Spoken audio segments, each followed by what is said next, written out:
já estamos com o Celso Ricardo. Celso, boa tarde. Prazer em ouvi-lo mais uma vez. Prazer é meu. Um abraço para todos aí. É bom estar com vocês de novo. Celso, nessas tuas participações aqui ao longo dessa semana, muita coisa está virando, ou seja, tem muito frigorífico, muitos pecuaristas de olho nas tuas informações, e isso de alguma forma está incomodando alguns segmentos. Você já imaginava que isso pudesse acontecer? Por que eu falo isso?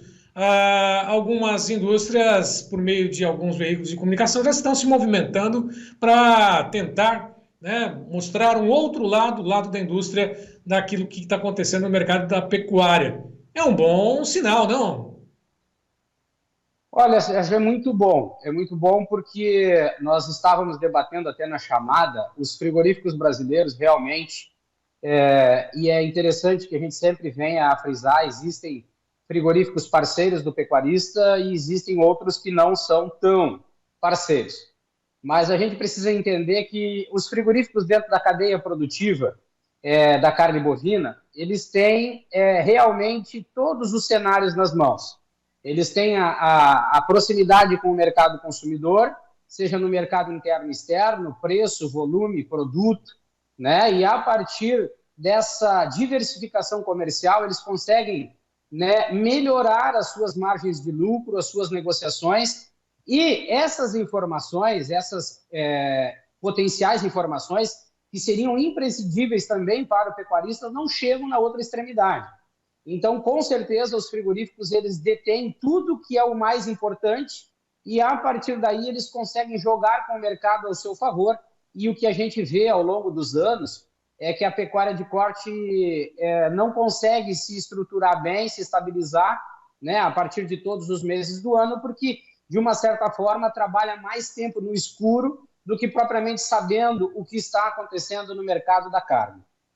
Bom, o que fazer, né? Há alguma saída nesse sentido? Por que essas informações não chegam até o pecuarista, até o produtor? Onde elas esbarram ou ficam travadas, por dizer assim, Celso? Como a gente estava comentando ontem, Sérgio, os frigoríficos eles ficam num posicionamento estratégico muito favorável. Eles ficam entre a pecuária de corte e ficam entre os mercados. Como o pecuarista em si, se a gente analisar a nível de Brasil, e eu posso falar porque tenho vários amigos pelo Brasil inteiro, a gente acaba se limitando muito a dentro da porteira e a um cenário apenas que um determinado frigorífico oferece a partir da nossa da comercialização dos nossos animais. Então, nós ficamos muito refém das empresas, das indústrias frigoríficas, que atuam diariamente junto aos mercados, eles possuem as melhores informações e eles conseguem se adequar melhor para cada tipo de negócio que eles estão fazendo. E é muito interessante, porque os frigoríficos trabalham com média comercial de arroba, ou seja, nós podemos até fazer um negócio não tão bom em determinados cortes, mas a média comercial de venda de um traseiro, dianteira e costela vai me proporcionar, a partir dessa diversificação de mercado, conseguir manter a minha média, né, a minha média financeira, a minha média de lucro interessante. Já os pecuaristas, a partir daquela regionalização que existe, um ou dois frigoríficos apenas em determinados locais, às vezes só um, faz com que o pecuarista não tenha opções de negócio e ele não consiga jogar com essas oportunidades de mercado para que ele consiga a melhor valorização do boi. E aí acontece, infelizmente, o que nós temos no Brasil e que é muito pouco falado. Os cartéis que definem o preço da arroba do boi a partir da necessidade dos frigoríficos, e essa necessidade parte de um princípio das informações que eles têm nas mãos e que não chega para o pecuarista brasileiro. Bom, nós temos dois aspectos aí que eu queria abordar contigo. Primeiro, essa questão da atuação lá na B3, a trava de preços, até mesmo para poder fazer uma estratégia de proteção de preços, né? E as questões relacionadas à apuração feita pelo CPEA. Mas vamos começar pela B3. Nesta última quarta-feira, portanto, ontem, dia 26, nós tivemos uma queda vertiginosa para os preços, as cotações, aliás, lá na B3. Será que os frigoríficos estão lá comprados para poder fazer suas escalas na faixa dos 230, que era a média das negociações de hoje, daqui a pouquinho a gente confere, inclusive. Será que eles já estão com essas estratégias nas mãos e o produtor fica só observando lá, né, como você mesmo chegou a comentar, né, que mostrar tendências, porque mostrar B3 é mostrar uma tendência, né? Pode ser prejudicial para o pecuarista, né? Mas para quem está lá como operador ou mesmo a indústria, sem dúvida nenhuma, é o momento de travar, de garantir ali os preços, não, Celso? Nós temos que estar atentos, Sérgio, com relação à B3, ela é importantíssima e, em determinados momentos, crucial para o pecuarista. Mas o que nós precisamos entender é que como essas informações elas são captadas para a definição do preço, principalmente na hora da trava, né? O indicador CPEA, eu te sou muito sincero, entendendo a parte do pecuarista e a parte dos frigoríficos, eu acho que as informações são praticamente todas tendenciosas. Por quê? Se nós analisarmos a pecuária de corte no Brasil, nós temos a pecuária de corte das grandes regiões, aquelas que investem pesado em genética e qualidade. Nós temos aquela pecuária de corte que ela é intermediária, onde algum produtor rural ele investe um pouco mais, um pouco melhor, e nós temos aquela que é um hobby, né? Então, assim, quando nós analisamos a B3, e nós analisamos, nesse caso, o CPEA, como é que são captadas essas informações para definir o preço do boi a nível de Brasil? Levando em consideração o tipo de pecuária e o tipo de frigoríficos que nós temos, principalmente a grande massa dos frigoríficos distribuídos pelos 26 estados e o Distrito Federal, muito deles não exportam. Então, o indicador CPEA hoje, ele é engessado e pautado principalmente pelas notas de entrada dos grandes frigoríficos. Esses grandes frigoríficos, como eles dominam o mercado de compra e venda, eles podem jogar com essas informações a favor deles no momento que eles quiserem. Justificando essas informações de mercado, eles podem, de uma certa forma, pressionar no mercado saindo das escalas, né, comprando menos, ou oferecendo valores menores, justificando qualquer queda de um mercado que não tem impacto direto, né, que possa causar prejuízos na hora da comercialização. Então, o CPEA ele deveria diversificar e regionalizar, trabalhar a realidade das pecuárias, da pecuária, assim falando, pelo Brasil, e partindo de uma diversificação de entrada de notas, entendendo o que os frigoríficos brasileiros estão praticando em termos de negócio.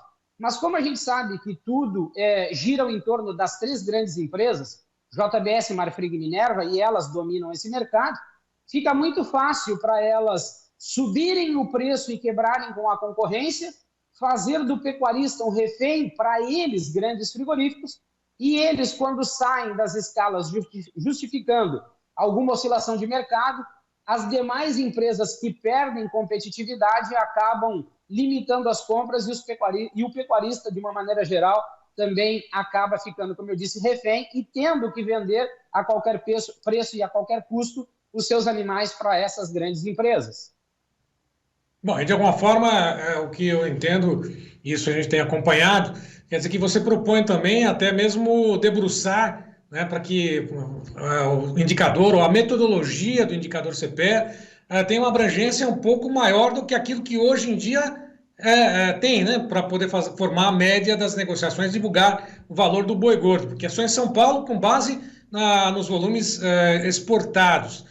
Você defende, então, uma mudança na metodologia de apuração, uma abrangência nacional, até porque, segundo o indicador, essa metodologia vale para animais Nelore, né? Nelore no interior de São Paulo. Mas o Brasil todo não é só Nelore também, não é isso? Não, com certeza. Se nós formos a Rondônia, nós formos do estado de Rondônia, no Pará, no Maranhão, na Bahia, são muito poucos os animais e os rebanhos regionalizados que eles partem de um princípio de uma raça única. Nós temos muita mescla, cruzamentos industriais e até o gado pé duro, como muitas regiões chamam, que são animais de um pouco menor, de menos qualidade.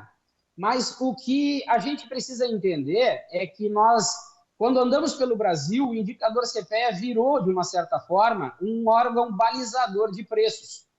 Então, nós precisamos trabalhar melhor essas condições do indicador CPEA e os indicadores que são, principalmente na B3, aquelas referências para o boi gordo, que é os negócios futuros, né, que são os negócios futuros, a compra e a venda.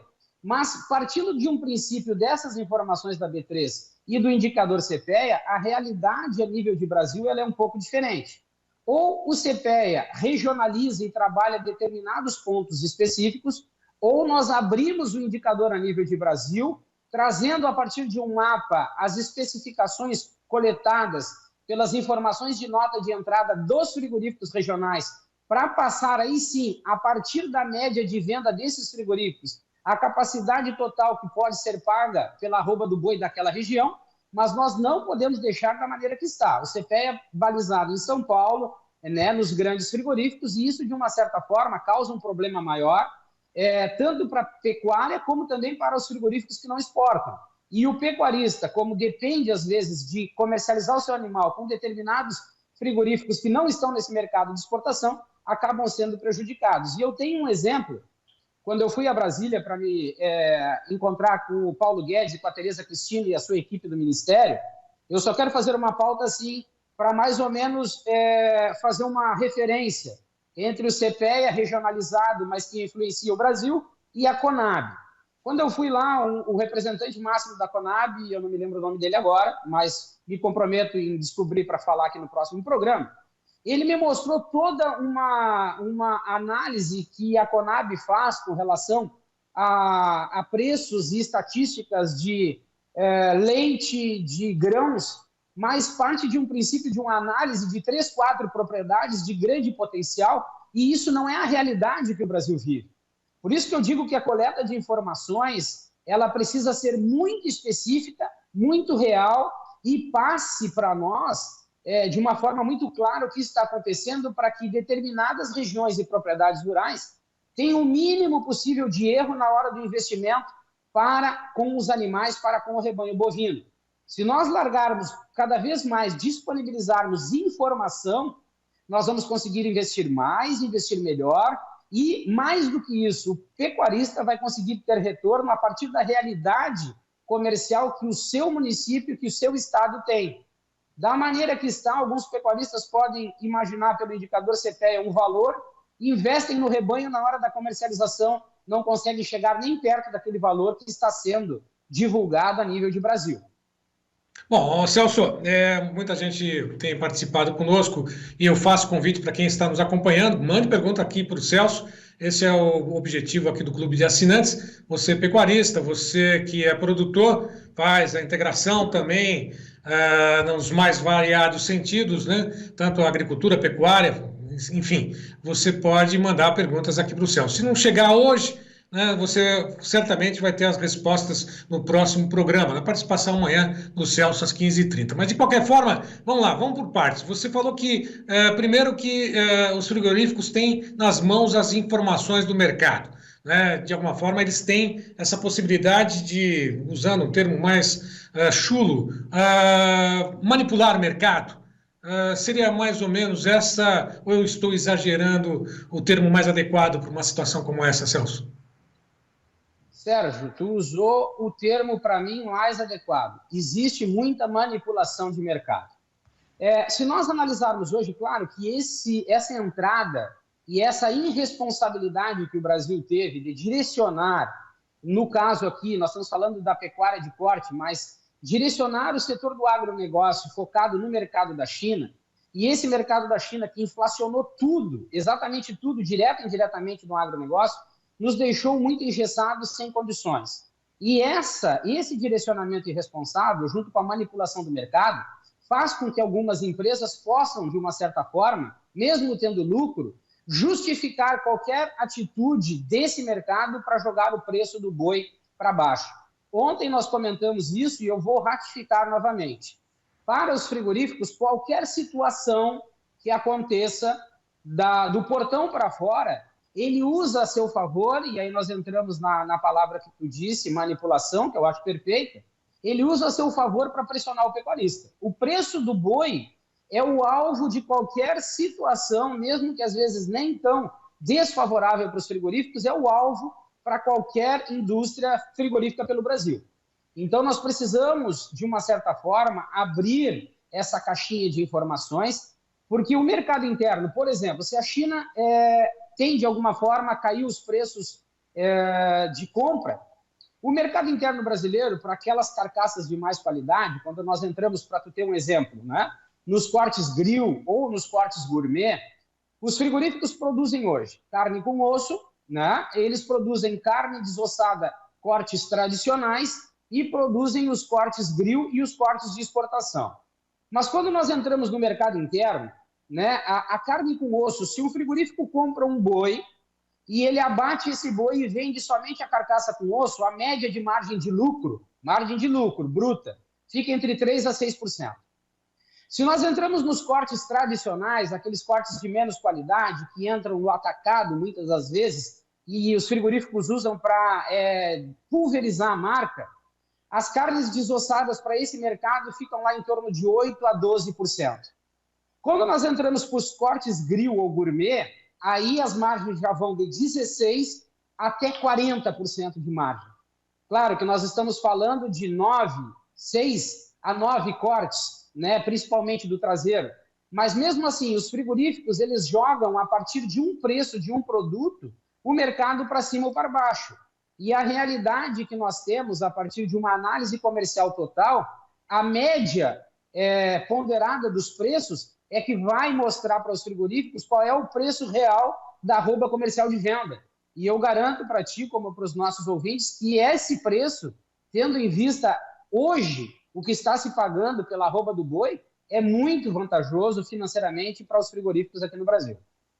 Bom, outra pergunta, inclusive, que chegou aqui sobre a atuação, a influência do governo no valor da arroba do boi gordo. Essa pergunta veio pelo Mário Reis Almeida. O governo tem uma influência sobre os preços da arroba do boi gordo ou influência sobre os frigoríficos que são responsáveis por esses produtos?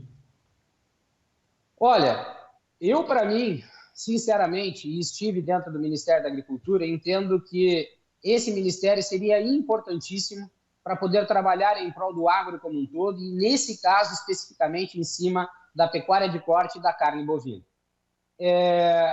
O Ministério da Agricultura tem um poder, sim, e poderia, de uma certa forma, interferir, principalmente nas questões comerciais de venda. Hoje, e eu digo hoje, mas se nós pegarmos 10, 15 anos atrás, que eu me lembro, vamos vir desde a Cátia Abreu, quando era ministra, que eu acompanhei um pouco do trabalho, veio o Blairo e sucessivamente os demais.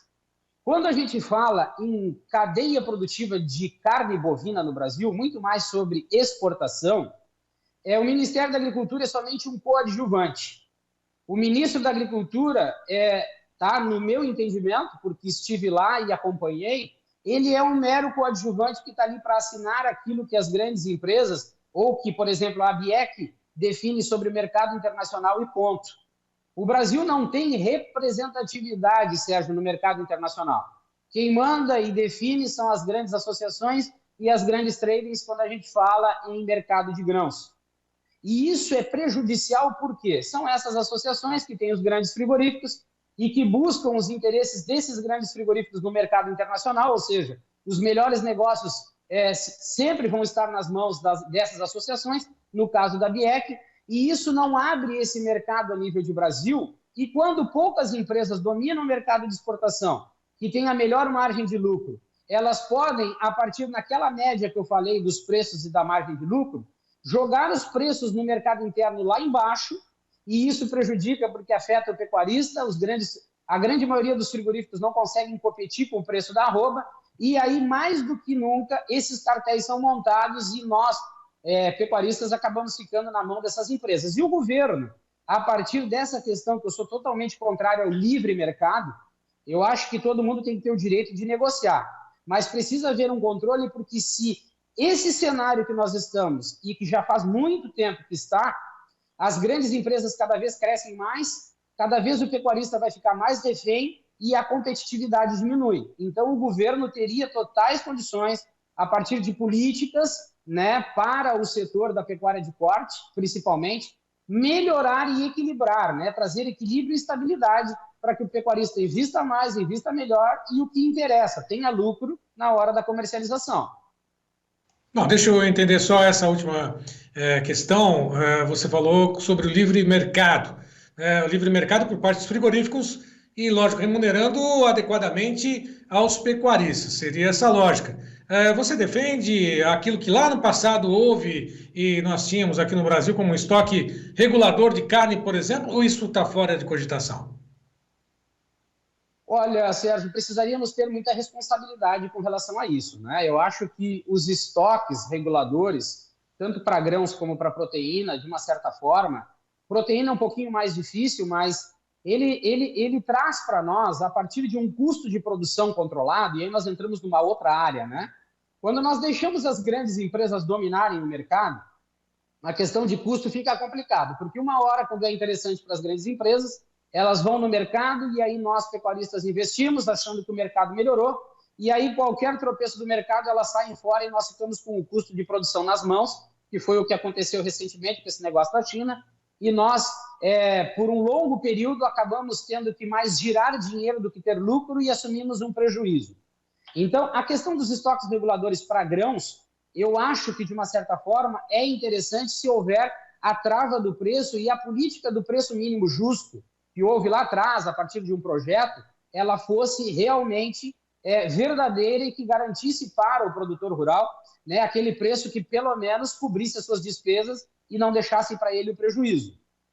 A questão do livre mercado, que eu falei, nas condições atuais que está no Brasil, onde as grandes ganham cada vez mais e acabam, de uma certa forma, que nem aconteceu em alguns anos, né, frigoríficos grandes comprando outros frigoríficos ou alugando para deixar de portão fechado, isso é prejudicial demais, principalmente para a pecuária. Nem vou falar para a área do mercado interno, que eles também conseguem, de uma certa forma, prejudicar muito. Mas esse livre mercado acaba com a concorrência, porque os grandes se colocaram nos pontos estratégicos no Brasil, eles arrendaram frigoríficos e deixam de porta fechada, a concorrência diminui e o que acontece? O pecuarista tem que se sujeitar ou se submeter aos negócios que estão sendo lançados, ou ele abandona a atividade ou usa essa atividade apenas para um hobby.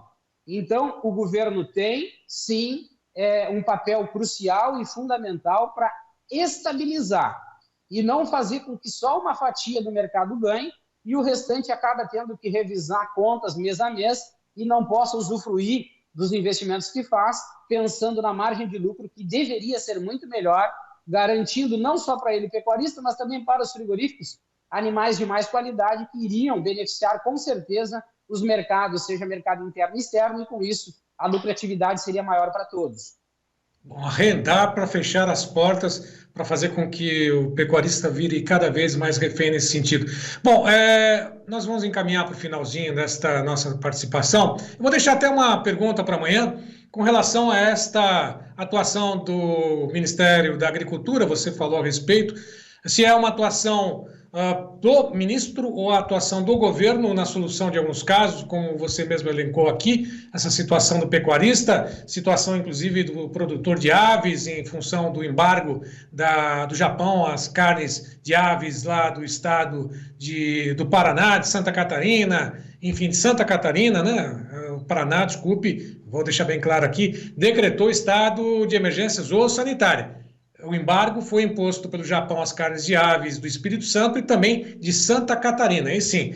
E, lógico, o que deve ser feito a partir de então, o que pode ser feito em função do próprio pecuarista, qual saída que ele vai ter. Mas essas respostas eu peço para que você traga aqui e promova um debate amanhã na sua participação aqui no Clube de Assinantes. Celso, muito obrigado pela tua participação. Quer deixar um recado final?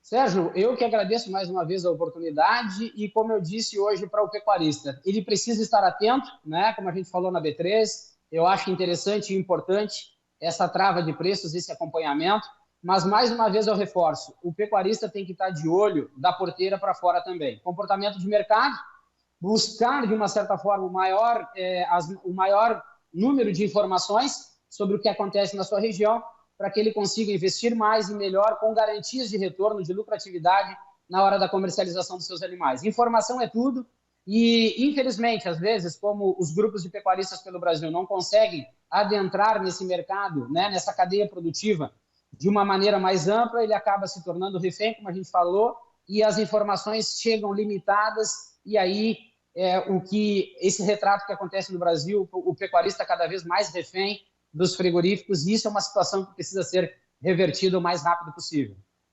Informação, sem dúvida, liberta, né? Não vire refém daquilo que realmente hoje em dia te faz sofrer na pele, no prejuízo, no bolso, numa atuação como essa que a gente está acompanhando nesse momento. Celso, muito obrigado pela participação. A todos que estiveram conosco, meu muito obrigado. Um abraço, até amanhã, Celso.